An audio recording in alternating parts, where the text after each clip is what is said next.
আজকে এই দেশ থেকে বিতাড়িত করেছেন, দেশকে ইংরেজ থেকে মুক্ত করেছেন, এই দেশের স্বাধীনতা চিনে এনেছেন। 47 আমরা স্বাধীনতা লাভ করেছিলাম পাকিস্তান হিসাবে।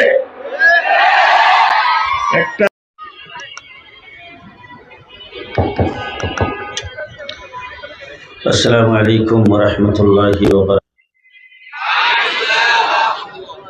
ইন্নাল হামদালিল্লাহ আলহামদুলিল্লাহি ওয়াহদা ওয়াস সালাতু ওয়াস সালামু আলা মান লা নাবিয়্যা বা'দা।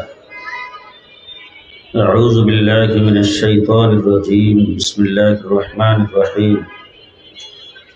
اليوم أكملت لكم دينكم وأتممت عليكم نعمتي ورضيت لكم الإسلام دينا. صدق الله العظيم. وقال رسول الله صلى الله عليه وسلم إنما بعثت معلما. وقال عليه الصلاة والسلام أصحابي كالنجوم بأيهم اقتديتم اهتديتم أو كما قال عليه الصلاة والسلام. محترم صدر اجلاس,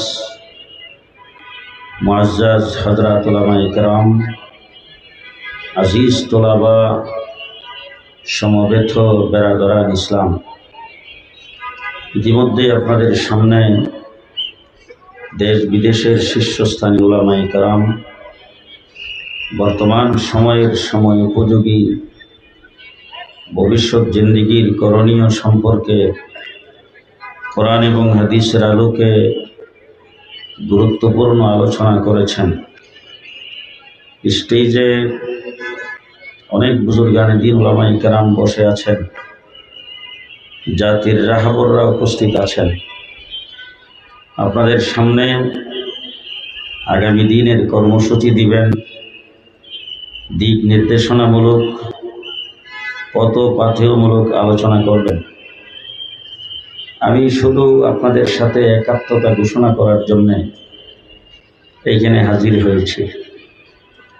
তবে আপনাদের সামনে ওয়াজ বক্তৃতা না করে কিছু কথাবার্তা বলতে চাই, যদি আপনারা আমার সাথে কথা বলেন। আমাদের দেশটা মুসলমানের দেশ, আমরা মুসলমান।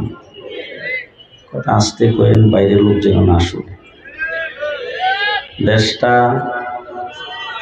মুসলমানের দেশ, আমাদের পরিচয়। হ্যাঁ, এই কথাটা বলতে কোনো ডর আছে? ভয় করে? লজ্জা আছে কোনো? কতক্ষণ পর্যন্ত বলতে পারবেন?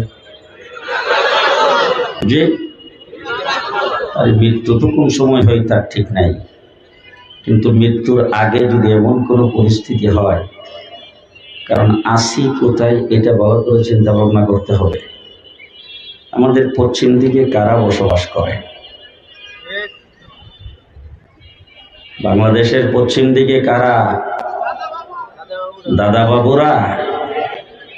উত্তর দিকে কে? পূর্ব দিকে, দক্ষিণ দিকে, বঙ্গোপসাগর।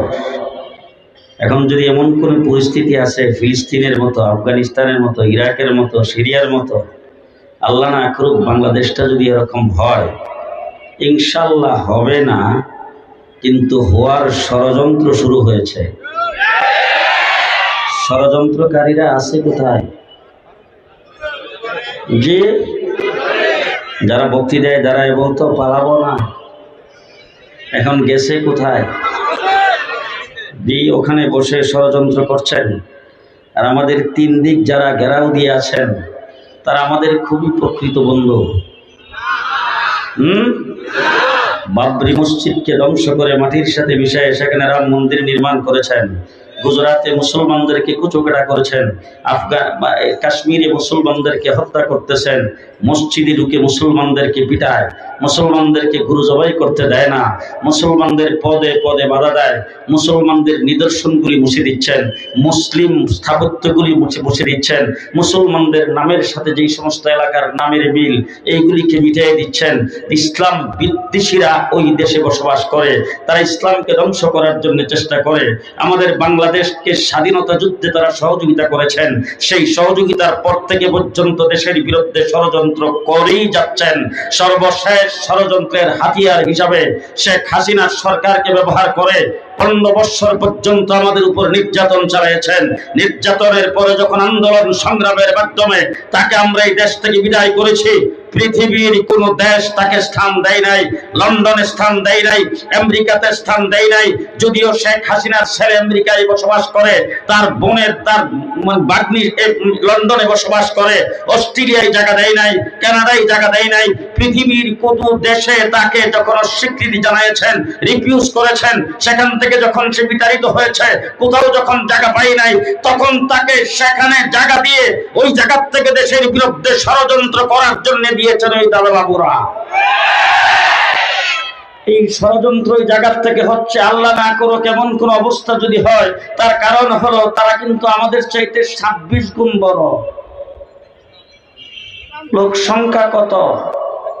140 কোটি। অস্ত্র কম? হ্যাঁ, বেশি না কম? মানুষ বেশি না কম? রাষ্ট্র বড় না ছোট? তাদের যাবতীয় সবকিছু আমাদের চাইতে বেশি। আমাদেরকে যদি তারা ক্ষুদ্র মনে করে, এমন করে অবস্থা যদি আমাদের সামনে আসে, দেশের স্বাধীনতাকে নস্যাৎ করে দিয়ে দেশটাকে দখল করে দিবে, এই দেশটাকে ইসলামকে বিতাড়িত করবে, তখন কি বুক টান করে রাইফেল আর বন্দুকের গুলির সামনে দাঁড়িয়ে বলতে পারবেন আমি একজন মুসলমান, কেল্লা কাটায় দেব, ইসলাম দেব? পারবেন? পারবেন? পারবেন? জীবন দিয়ে দেব ইসলাম, আস্তে আস্তে আস্তে আস্তে আস্তে জীবন দিয়ে দেব ইসলাম, কেল্লা কাটায় দেব ঈমান। পারবেন? পারবেন? আমাদের প্রথম পরিচয় হলো আমরা মুসলমান। 1947 সনে 250 বছর ইংরেজের বিরুদ্ধে লড়াই করার পরে আলেম ওলামায়ে কেরাম লড়াই করেছেন, ফাঁসির কাস্টে ঝুলেছেন, জীবন দিয়েছেন। আলেম ওলামায়ে কেরাম ইংরেজের বিরুদ্ধে লড়াই করে ইংরেজকে এই দেশ থেকে বিতাড়িত করেছেন, দেশকে ইংরেজ থেকে মুক্ত করেছেন, এই দেশের স্বাধীনতা চিনে এনেছেন। 47 আমরা স্বাধীনতা লাভ করেছিলাম পাকিস্তান হিসাবে।